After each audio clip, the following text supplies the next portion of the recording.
Welcome to Season 3 of Malevolent Autopsy. I'm your host, Queen. I use she, her pronouns, and I am so excited to be here with you all. Now, let me warn you, this show contains major spoilers for everything in Malevolent as of the day this episode is published, so if you are not caught up, I'm not liable.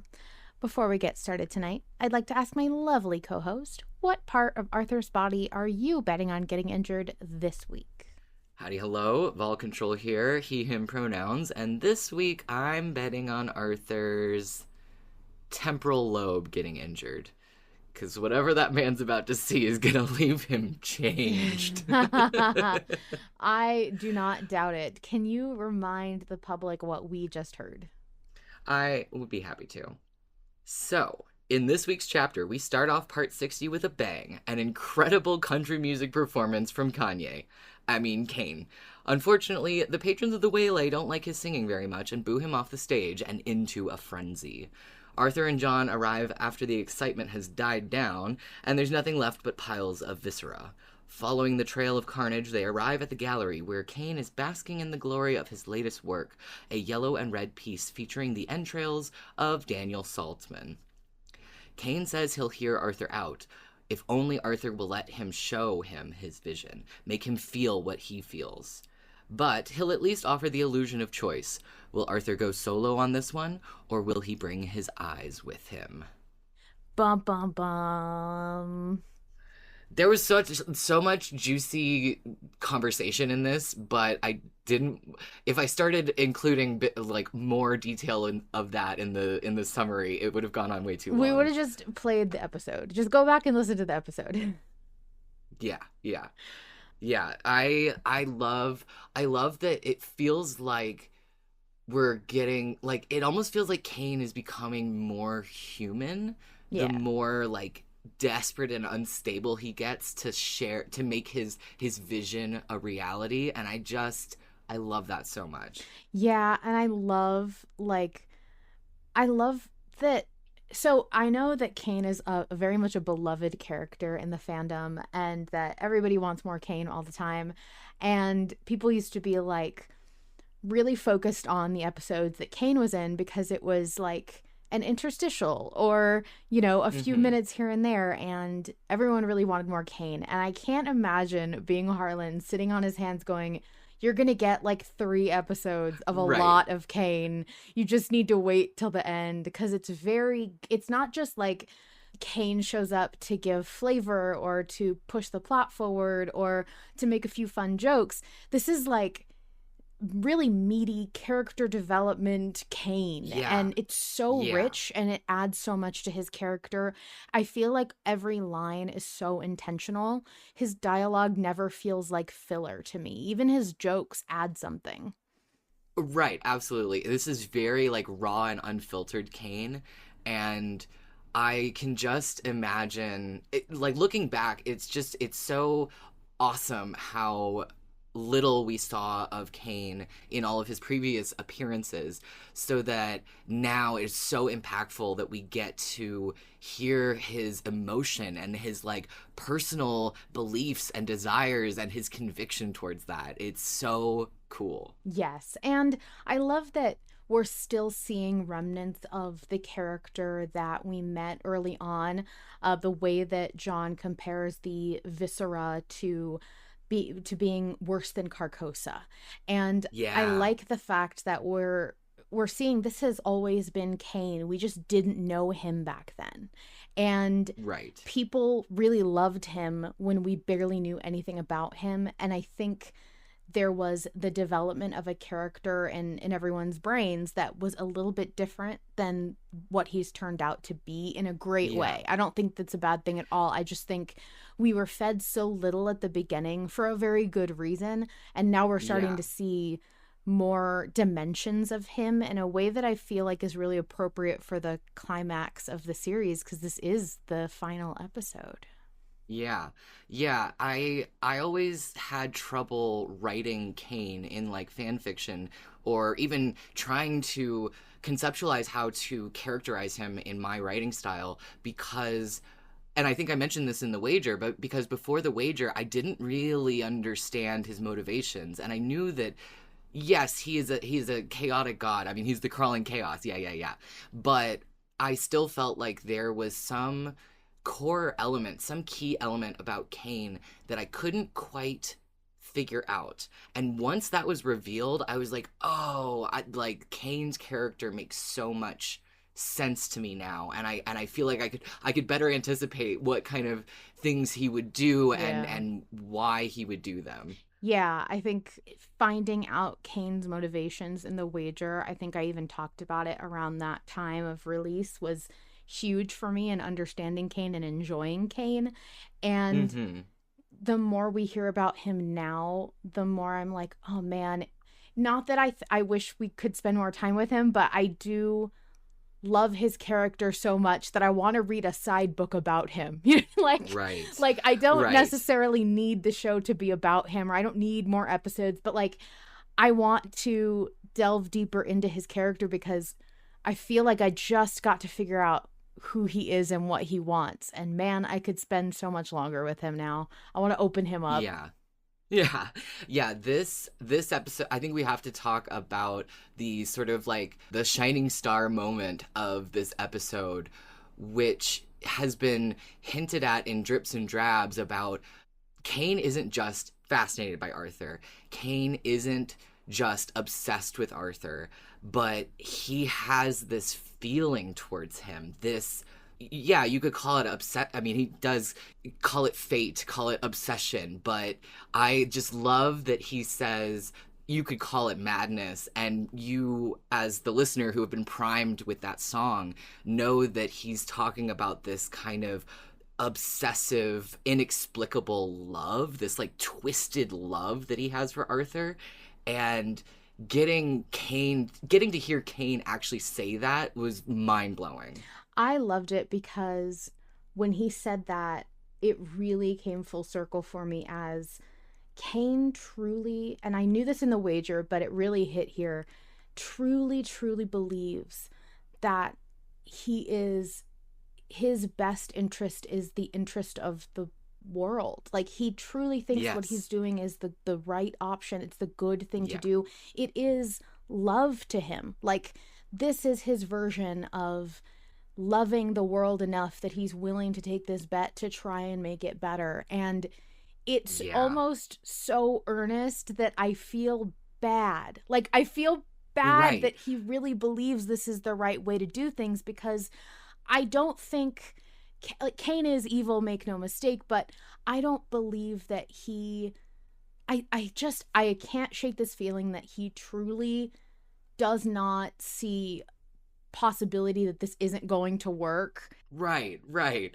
He does not have a plan B. There Yeah, is no plan B. right, because anything would be better to him than this world full of suffering and lying and hatred and humanity And being what it messiness. is. And he sees the flaws in the world and he's like, fuck it. We're going to start over. We're just going to do this better next time. And man, that if that's not relatable, like I got to say villains always have a little Yeah. bit of a point. Yes, yes. And I am obsessed seeing his vision and that it's not for pure evil. It's not even for pure chaos. It's a selfish goal, but yeah, he does think that this is like in some way like an altruistic sacrifice, you know? Yeah. Yeah, and I think it's truly a point where you could apply, some call it madness, but I call it love, to a lot of very broad situations in life. I mean, Mhm. I can think right off the top of my head. Your parents usually think they're doing the best for you. They think that Yeah. they are loving you the best they can and they're doing all the right things. Of course, they're not gonna, but they Yeah. truly believe that what they're doing is in the best interest of their child. And to you later on in life, you could go, why would you ever think that's the good thing to do? Right. What are you Right. doing? But like, Why would you instill this feeling in me right. that will last me well into adulthood and take lots of therapy to unpack? Yes, yes. And so I love that Kane is, I can see Kane's picture. I can see his side of things. I can see how something can drive you to obsession, especially when you really think it's going to be better for everyone if you could just do this thing. Yeah. Yeah. I had to address that before we got to carrots and sticks Yes. because that's one of those like this is everybody's carrot Oh, yes, this yes, yes. moment. Well, and like, I didn't write it down, but I'm so happy we went back to the Waylay like I thought we would, and we like actually Yeah. got to. I mean, okay, everyone may be dead, but we could have everybody in the Waylay. I mean, who's to say that we weren't all sitting there having dinner and like you can choose how Kane killed you. I think that's a fun Yeah. AU. Yeah. Well, apparently we all booed him, so I don't Not know. me. My ass Not would me. never. Couldn't have been me. There were a Couldn't have been me. collective group of Kane enjoyers who were cheering in the back, and they thought that he would spare them, but he didn't, and that's okay. Yeah.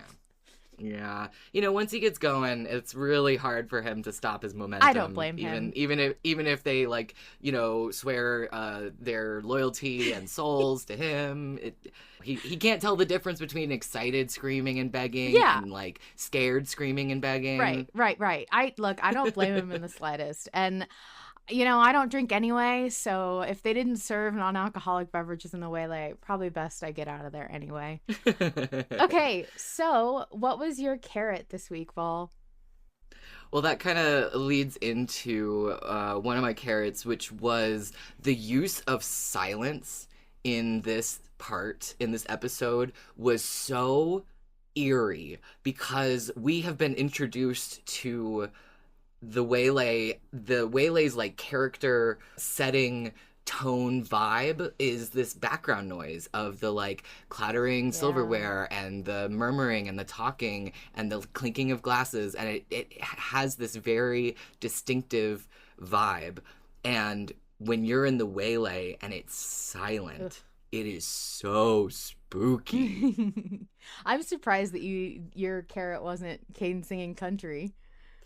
I mean, that was also peak, but honestly, the fact that the episode starts with that, I'm just like jaw on the floor. Like I can't process that. It's gonna take me forever to internalize the fact that in the final episode of Malevolent starts with Kane singing a country song. I'm never gonna. It's gonna surprise me every time I re-listen to it. Every single time. I am excited to see how much fan art there is of Kane in a cowboy getup because I kind of need it. Oh my god, I can't wait. Maybe that's how he was. That's how he was hiding his face, was with a giant 10-gallon cowboy hat. Grinner Kane in like a 10-gallon cowboy hat pulled slightly down, like over his eyes. Oh man. I gotta see that. I got to see that. Fan artists, get in the comments. Please share your Grinner Cowboy Kane with us. Well, if you listeners didn't know, Harlan does have on YouTube an entire country album that you can go and listen to for free.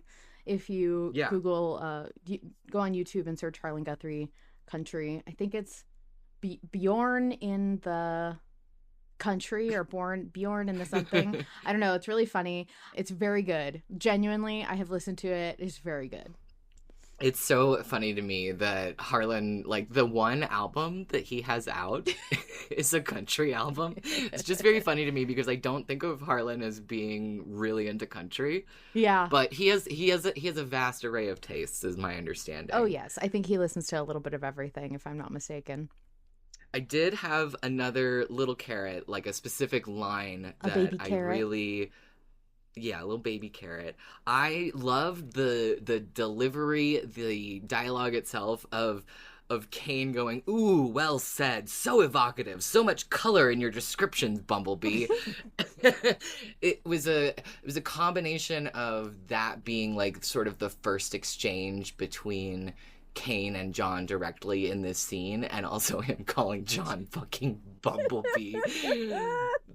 Kane's nicknames for John will never get old. Never. They are getting unhinged because what's the other one in this episode? Wait, before you say it, that's my carrot. So I'm going to go into my carrot. That's right. Yes, go into your carrot. My carrot is the way John actually does fucking respond to Sponge. He doesn't even question who Kane is talking to. He's not insulted. He doesn't have time for that right now. He genuinely responds when Kane calls him Sponge. I can't. You're so right, because that would have been like a perfect moment for John to go, "What?" Like I was thinking back to the time that Kane is talking to John, and Kane, I think it was their first interaction. Kane says a wager, and John's like, "A wager?" and and Kane responds, "It's a bet. You're not getting it confused with a wheelchair, are you?" And John's like, "What?" Yeah. I just love it. I love that Kane is a never-ending font of nicknames. I wonder if Harlan has them all written down and he like keeps track of them. I know he's reused a couple, but I don't think it's like he can't reuse them. It's just that I wonder if he's trying to come up with new ones. I don't know. I think didn't he have Sparkle as one of them? I don't think so, but I could be wrong. I mean, I wouldn't put it past... Sparkles was in Benevolent. Sparkles was in Benevolent. Sorry. Oh.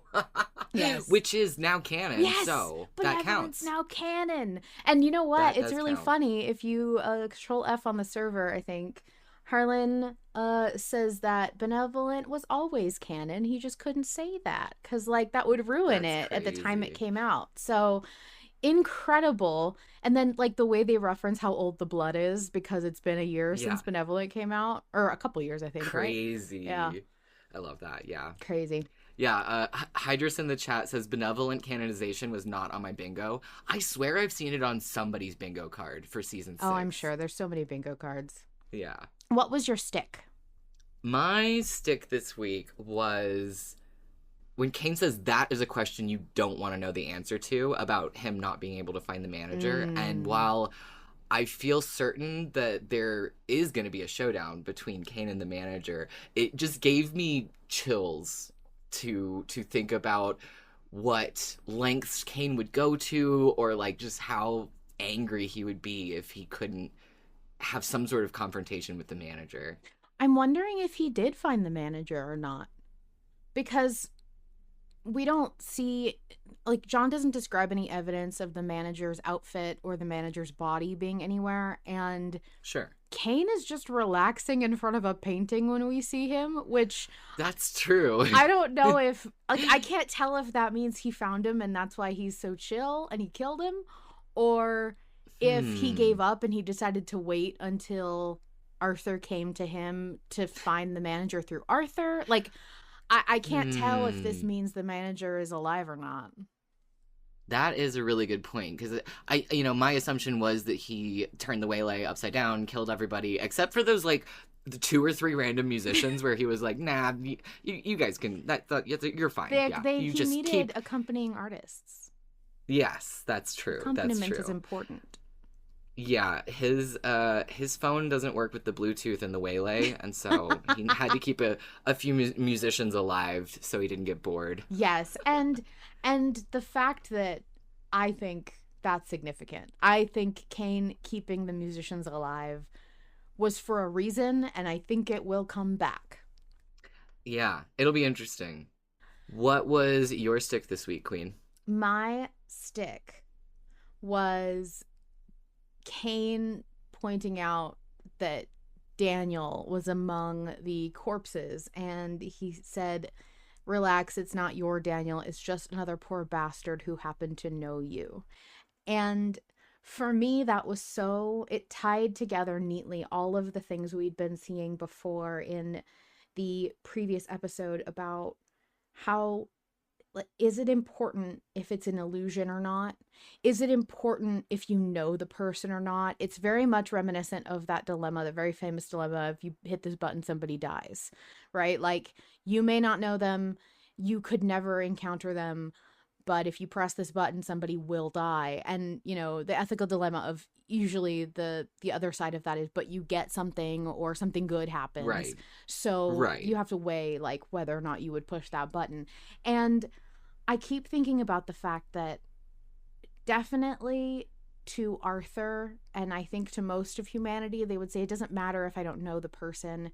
It still matters to me that they died, or, you know, I couldn't live with that on my conscience. But at the same time, it's so, I think, indicative of the way Cain thinks. Like, that's not mine. Why do I give a shit?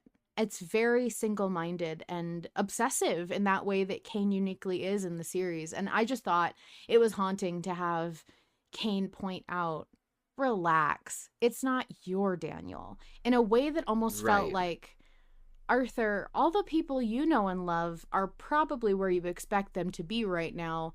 And I can pull that out anytime. And like, I can go get your Daniel. Like, yours is fine, and which means I still have that as leverage against you. Now, I actually don't think that torturing any of Arthur's friends or loved ones would do anything at this point. I don't think any of Arthur's relationships are in danger because Cain went straight to Pharaoh, and you can't really Right. get worse than Pharaoh. So Yeah. I don't think torturing Noel would do the same thing as torturing Pharaoh. So the fact that we already went through the Pharaoh drowning thing makes me feel like the rest of Arthur's relationships are probably safe, because it wouldn't really do anything. It wouldn't have Yeah. enough effect. Yeah. And Pi earlier in the chat was talking about why hasn't Kane pulled out any of like the middle C Arthur's friends and families and loved ones. Like he's always using a proxy or an illusion. He hasn't actually made good on his stick. And it's like, and I think Pi was saying, like, does that mean that he's already done something to them? Or does it mean that he I think it's the won't unknown. actually touch I them? think I it's don't I think it's know. fully the Kane is leveraging the not knowing, the potential. Like, the idea that somebody just has your loved ones and can do whatever at any time is way scarier than knowing. And That's I true. That's think true. I think it's also interesting, like, Kane has demonstrated that he's fully willing to kill people from Arthur's timeline, like the Butcher and you know, Malum, and you know, like, he's fully willing to do it, but he has yet to execute on that in the way he promised that he would. And I think it's because, number one, I think the Pharaoh drowning torture was kind of supposed to be like that. This was sort of a, this is a preview of what I could do for the rest of your life. But I also think that Kane has realized that doesn't work on Arthur. Like, I think True. he picked the wrong stick. I don't think Yeah. he's going to get what he wants out of that. And I think he's figured that out. And that's why he's taking this approach to talking to Arthur like a person and trying to convince him, rather than just saying, I'm going to kill you. I'm going to kill everyone you love. Yeah, man. I mean, Arthur Lester can fit so much shame, guilt, and self-loathing in him already. Like, Kane, you don't even, girl, you don't even understand. Like, Arthur can give himself all of this shame and guilt all on his own, you know? Well, and I like, also think it's just different, like different threats for different points in the story. Really early on, that was a really scary thing. That was something Arthur had to run from. At this point in the story, it no longer is. You need to change the stakes. It's not going to affect yeah. him as much. And so I think Kane is just becoming adaptable as Arthur becomes a different Mm-hmm. person. Mm-hmm. Yeah.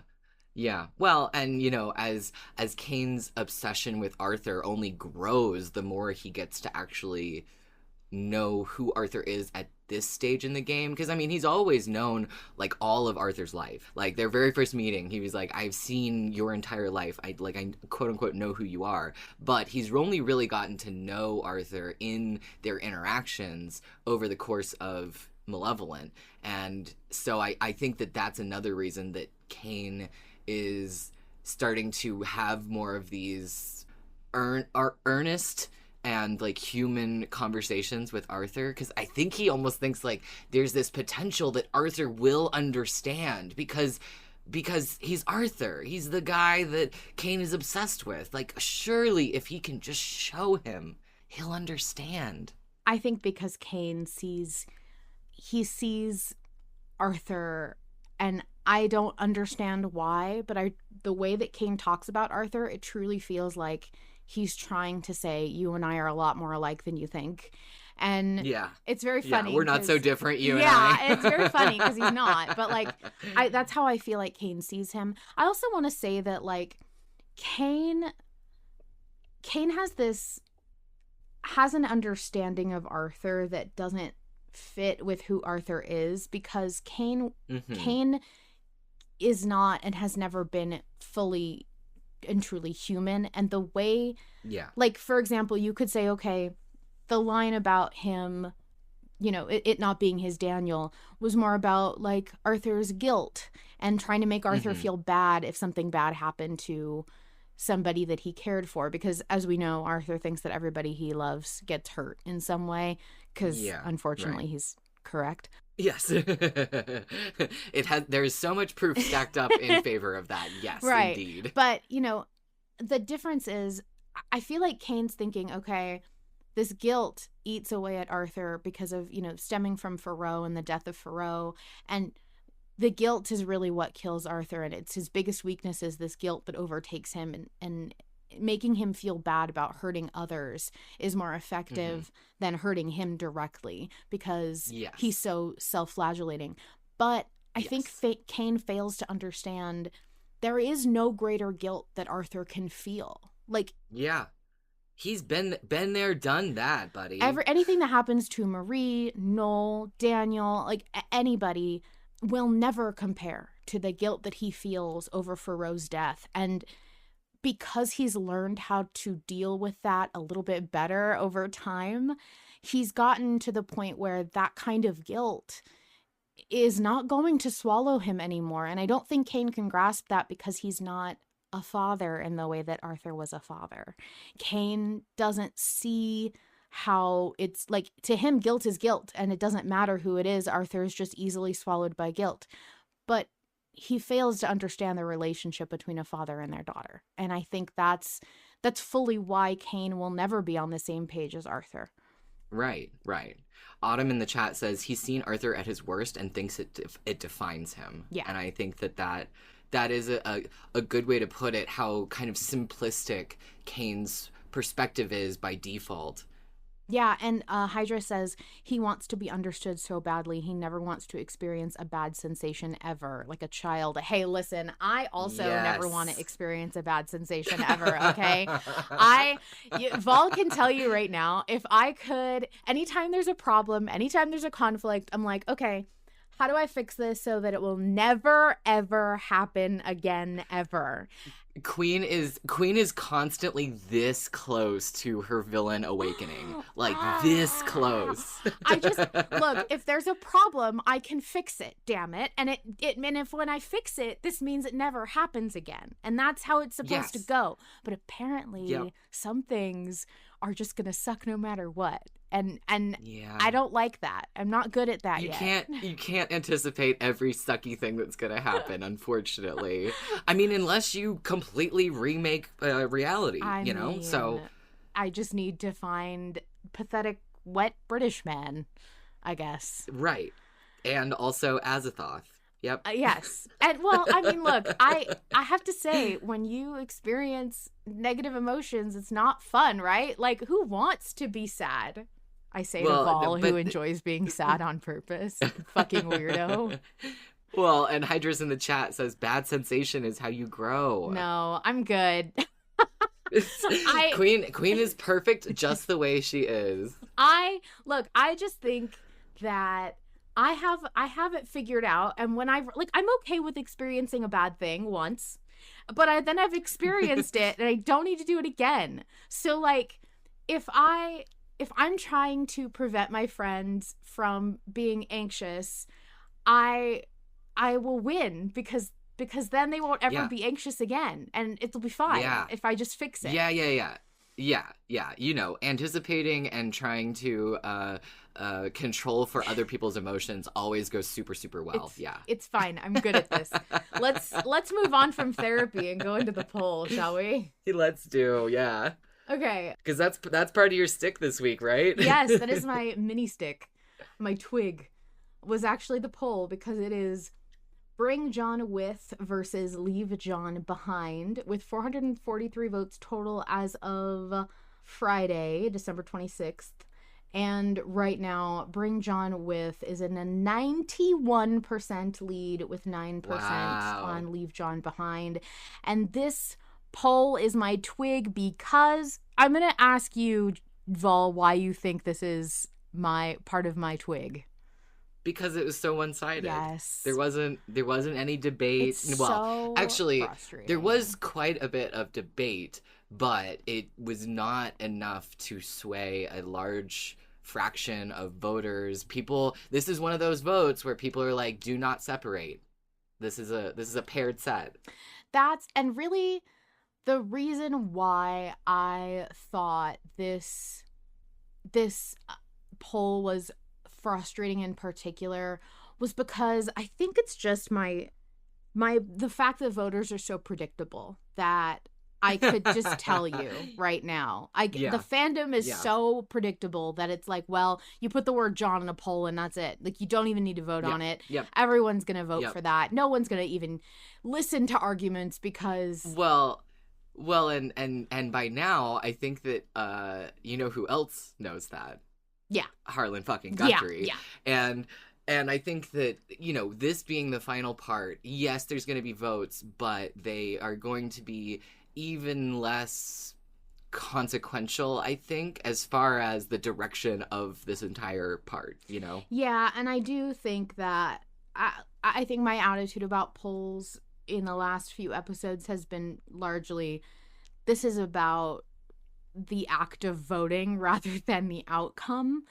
And I think it's very meaningful either way. But I think there are so many merits to leaving John behind that's what I voted for. And I also and you stayed there. I also just like being contrary. I don't like it when everyone agrees, damn it. I think Except when everyone is agreeing with you. Yes, except for that. Then I'm okay with it. Right. But I mean, really, because I think it's just my personal, the way that I vote is so no nonsense and very logical that it frustrates me that everyone allows their personal emotions about the characters to decide how they vote, which is ridiculous because everyone can vote however they want.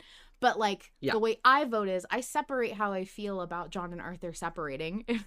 And I try to think about what I believe the vote needs. And so, yes, I feel very strongly about John and Arthur staying together. I love John and Arthur, as best friends. I'm sure you guys could tell based on the fact that I frequently say Vol is my John, sometimes my Arthur. I love them. But I just think there's a lot of good reasons we should leave John behind this time. But what are you voting, Vol? Well, you know what? I agree with you. The thing about this poll is that, yes, I voted to take John with us, but it was one of those polls where I was racking my brain trying to figure out reasons why it would be a good idea to leave John behind. And I'm still kind of on the fence because I feel like, on the one hand, if Cain wants to show Arthur, then Arthur needs his eyes, and I don't know if leaving John behind in this situation would give him his sight back. I don't know.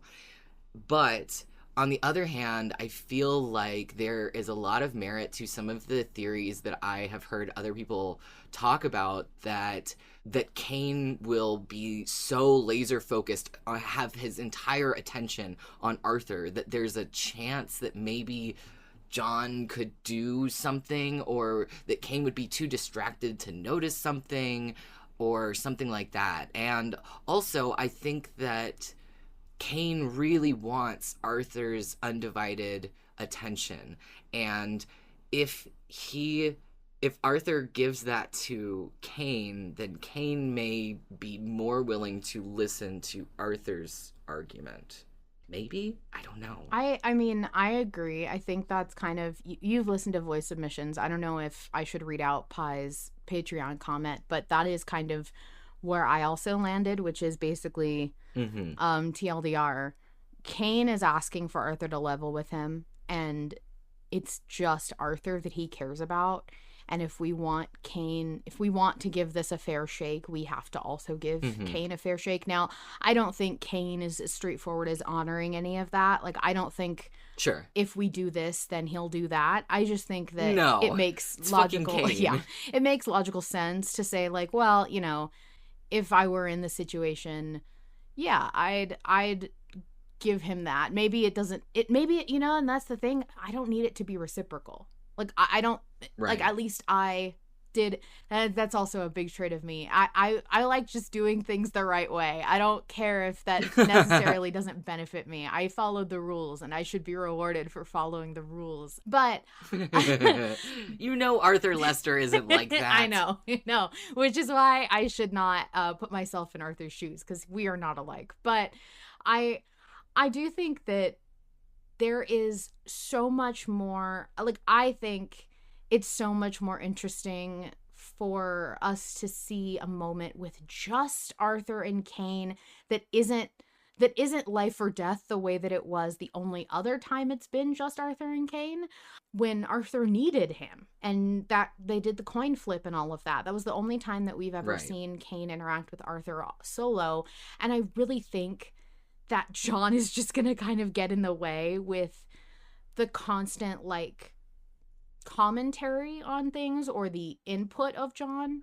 And bucking up against Kane and, like, trying to shut Kane down at every turn. Yes, I worry that John's gonna interrupt and be like, Arthur, don't listen to him, or Arthur, he doesn't know what he's talking about. Like, shut up, John, shut up. We have to listen to the pitch. Like, no offense, I love you, sweetie, but shut up. Yeah, but the other thing that people have brought up about this poll is that, as always, you know, Nikki said this in Slow Poll, as always, we're not actually voting on the outcome. We are voting on what Arthur wants in this vote. And so some people are using that angle as the pivotal part of their decision to bring John with us, is because Arthur wanting or expressing a desire to leave John behind doesn't feel like the move. Like, it feels better to express wanting to stay together with John.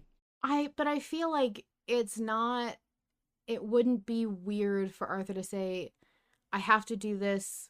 I like, it's just a conversation. Like, I don't know. I feel like this is the moment in the hero's journey where the hero's like, it's, you know, when okay, the only way I can describe it is when a character, like the protagonist and their friend, walk into this throne room, and the king's like really menacing and threatening, and then he's like, I just want to talk with you and I alone, and it's obviously dangerous, it's obviously a trap or whatever, and the hero's like, it's fine, go. And his friend leaves and walks out of the room, and all the guards leave, and like they're all just standing right outside the door so they can have this solo confrontation.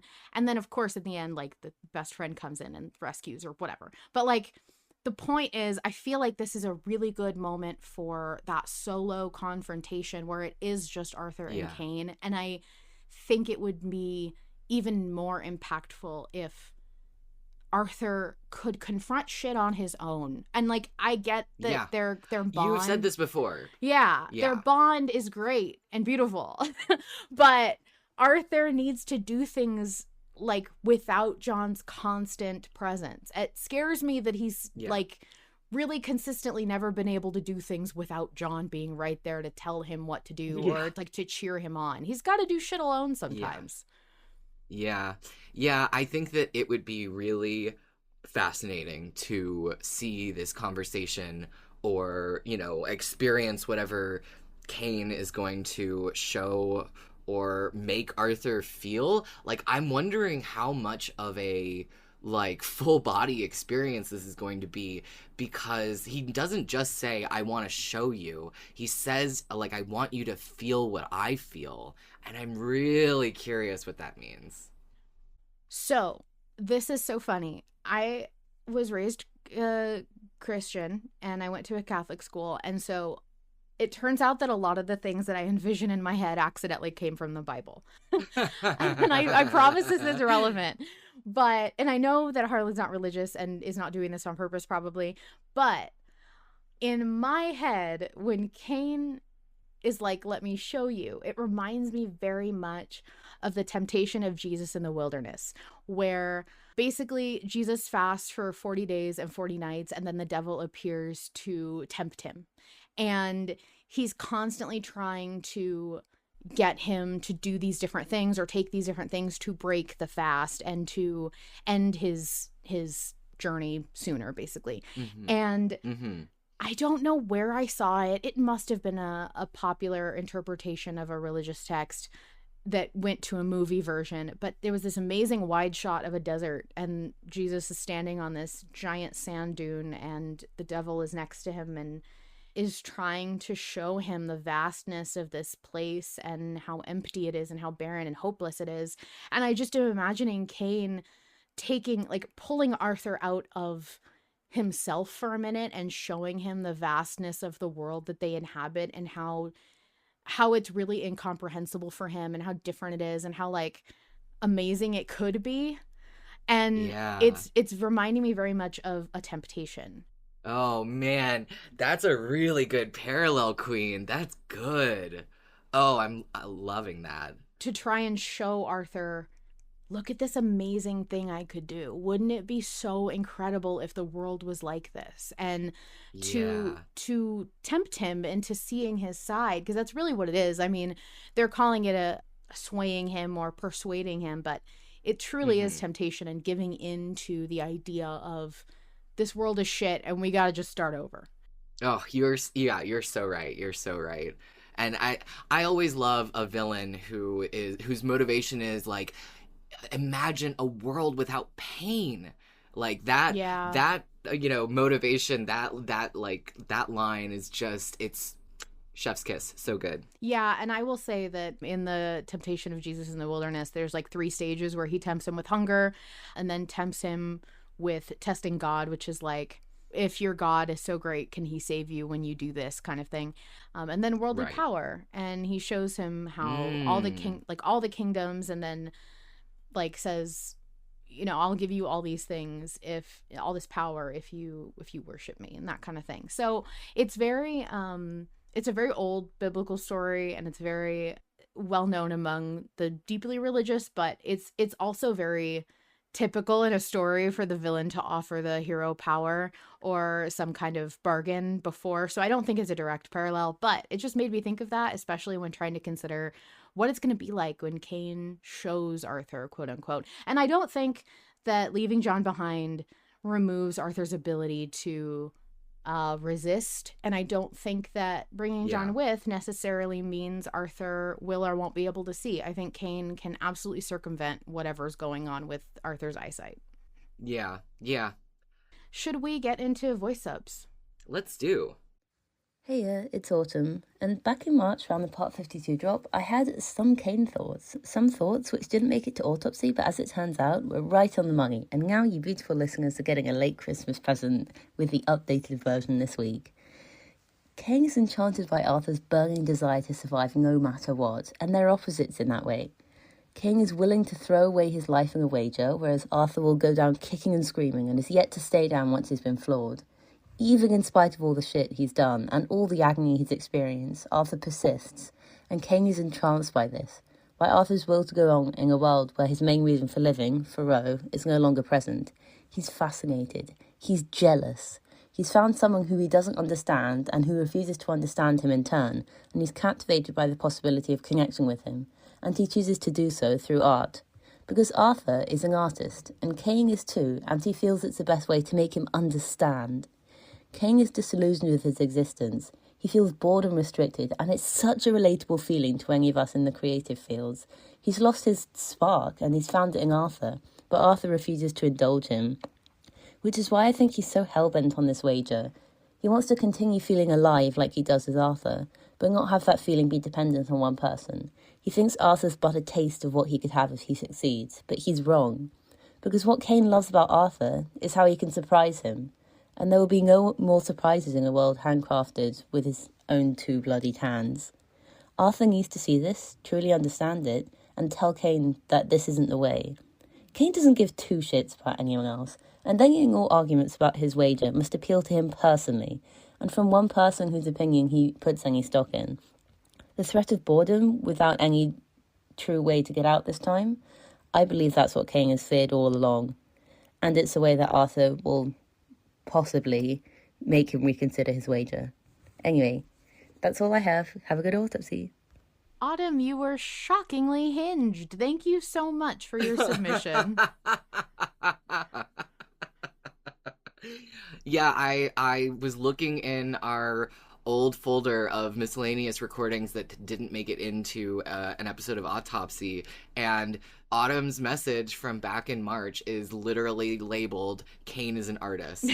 So good job, Autumn. You definitely called it. Well, I love that, yeah.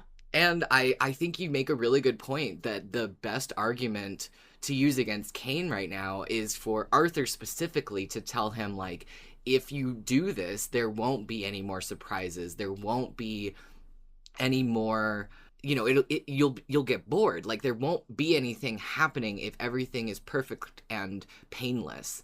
And I think that's a classic argument against the I'm going to remake the world into heaven, into pure pleasure. There will be no pain. It's like, there's an episode of The Twilight Zone that has a guy who gets into, well, he thinks he gets into heaven and everything's perfect, and he can't, like, he's put in this amazing mansion and he's brought all this wonderful food and he plays all these games and he gambles and he constantly wins, and he gets so tired of winning and so tired of having everything he wants, and then it turns out that he's in hell because hell is perfection, and it is never being able to experience the low of loss so that you could appreciate the high of winning. And it is so relatable to me personally that Cain wants everything to be good because he has been so deeply hurt by the bad. He is so tired and bored and exhausted with the pain that he's felt, the frustration,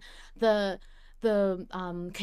confinement, restriction, that he's like, I don't care. Like, I do not care if there's no variation anymore. I will just do anything to not feel like this right now. And all he can care about is how he feels right now. Yeah. AK in the chat says, man, just constraint breeds creativity. All these gods getting bored with unlimited freedom, seeing their existence as higher beings as confinement, choosing humanity or not realizing that their deepest desire actually is humanity because the struggle against limitations is the only way to actually feel alive. Yeah, fully. Absolutely. I mean, well, we'll tell you, I can't, if you would give me too much creative freedom, I can't create anything. If you just tell me write whatever you want, I will never write anything. I need rules. I need constraints so that I can be creative. Yeah, you need guardrails. And I think that that's one of the biggest challenges of writing a story from whole cloth, like not fan fiction, but coming up with all of the ideas on your own is such a challenge because you have to kind of create your own guardrails. You have to make decisions, and making decisions is hard because what if you did it differently? What if you went all these different branching routes? But you have to make decisions to put constraints on what kind of story you're going to tell, what kind of character you're going to write, Well, and that's why I think it's very frustrating. I think that everybody can kind of agree, no matter what kind of art you make, if you're in a fandom, when you create fan art or fan fiction of any kind and people try to discredit it or play it off as less than because it comes from an existing media rather than being original work,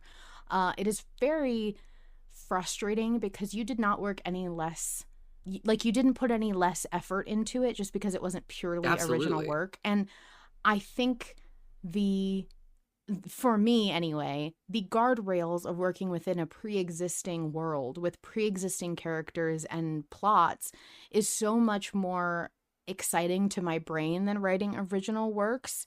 And to me, it's so much more exciting to play within the constraints of a narrative that's already been set down and being like, okay, how can I make what I want to write fit into this world, rather than Yeah. I can do anything. Then in my brain, it ends up being like, well, then why bother? Right.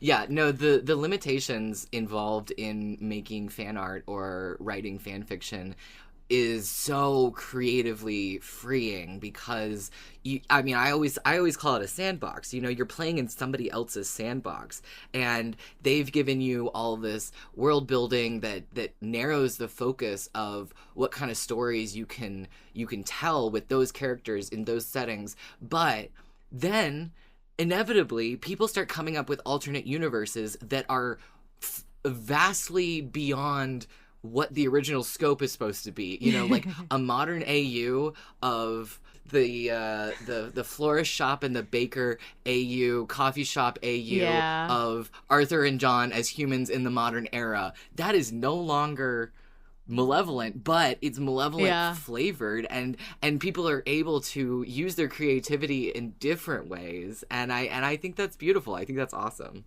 Yeah, and I think too, when Kane is talking about feeling so restrained and restricted, and something that really stood out to me was only painting in shades of yellow. I was struck with actually a little bit of how I think it must feel to be pinned down in your genre, or to be expected to constantly perform in one specific way. Like, I can only imagine what it feels like for Harlan to be ending this series and for people to expect him to continue pumping out exactly the same story, or what happens when he ends this and it's not the way everyone wants, but it's the way he wanted. Right. And like, how do you grapple with the idea of you feel so restricted by your own art, and trying to break out of that can be really difficult, especially when you have an audience. And I think part of that struggle is really reflective in Kane, because you want to do more than you're quote unquote allowed to. And who sets the rules, and why are you following them? And Kane is kind of symbolic, I feel like, of fuck this, I'm gonna do it the way I want to do it. Yeah, absolutely. Let's read this next submission, which is actually an email. Hi, Autopsy, it's Fractals, AM and it's. Despite Kane's desire to be understood, he doesn't want to listen to others. He talks around them and all over them, and he wants to be understood so badly, but refuses to call John by his chosen name. He can't decide whether he really cares or doesn't care at all, enraged by small things, but then letting his vengeance go. I think he wants Arthur to come alone, but then again, it's hard to say what Kane wants. And John is probably the entity who can relate the closest, who has the best chance of understanding. He is someone who has been understood. Arthur has seen John and understood him and loves him. And I think Kane is jealous because John has got what he wants, and it's not fair, to the point where all Kane has tried to do is drive a wedge between John and Arthur, testing the limits of their understanding and forgiveness. And so, yeah, Kane would probably prefer for John to be left out of it, and for it to be him and Arthur alone. But if he actually wants Arthur to see his point of view, John needs to come. Also, bonded pair, do not separate. Bye! Thank you, Fractals. Despite having the viewpoint I do not agree with, I think you make a good point.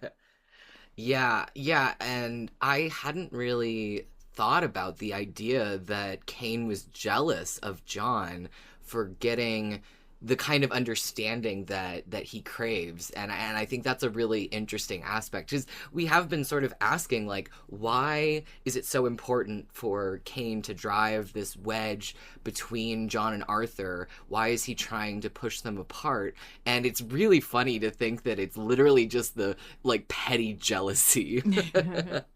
I think that it's interesting to say Kane is jealous of John. I think that's a correct statement to make. I do think it isn't something he's aware of. Like, I don't think he knows he's jealous of John. I also think that like, I don't think Kane would want John's story. I think Kane wants the peace that John has made.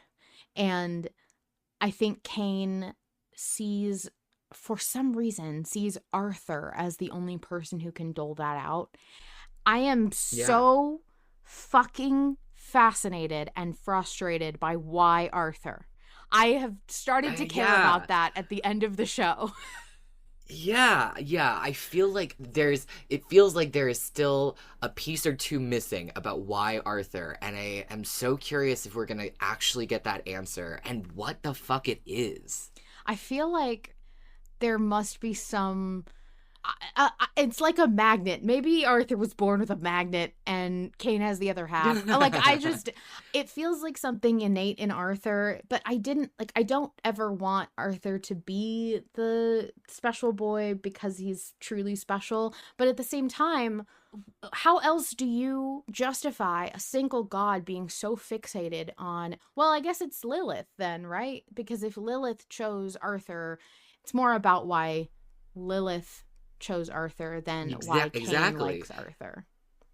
But Hydrus in the chat says it's chicken egg for me, which I think is a good point, and that's kind of how I've been thinking about it too. Like, I don't know if Arthur is special because he was chosen, or if he was chosen because he was special. And Hydrus goes on to say, if Lilith picked him out to be the bait, the lure, what did she do to fascinate Cain with him?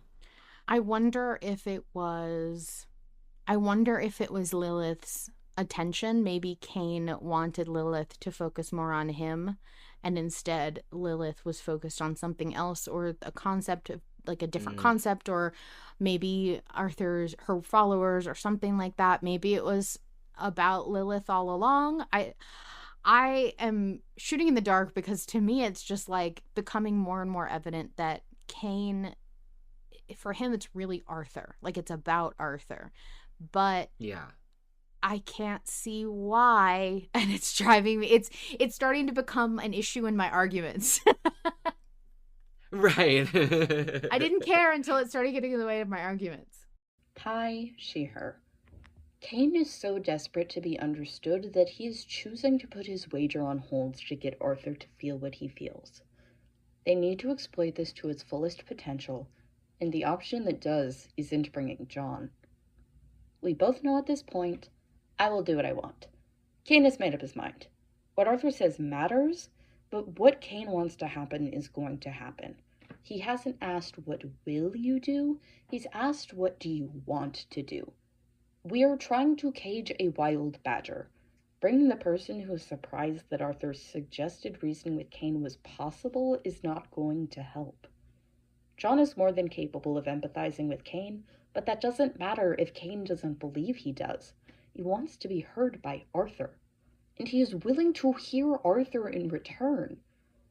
Arthur can't bring another person without indicating to Cain that he plans for his attention to be divided. How can we expect Cain to return the favor if Arthur doesn't show him his most earnest attempt to understand? If we want Cain to give Arthur his full attention, Arthur needs to give him his. And I don't think that is only valuable as a distraction. Cain might not want to change, but he is more than capable. And I think there's a sliver of him that's willing. Why take me to your world? If you can find it in your heart to just forgive, I'll come back and live the way you wanted me to live. Any creature can be redeemed. Thank you, Pi. You gave me a great segue to say what I've been wanting to say all podcast, which is... Do you all remember in season 1, John says, I have to hope that any creature can be redeemed? Do you remember that? Yes. And do you remember the fact that John and Arthur have gone through this journey of redemption and forgiveness? And it would be off the wall, crazy pants insane if we brought John along, which it seems like we're going to do. And John, who, by the way, just in the last episode, stuck up for Lilith before Arthur believed her and said, I believe you. And if we see John do an about face and go, actually, I do think we can convince Cain to not be insane. I could see it happening. And I think it would be so fascinating if Kane could be convinced to change. If there was some way for, not John, it would have to be Arthur, because Kane fucking hates John, or he acts like he hates John.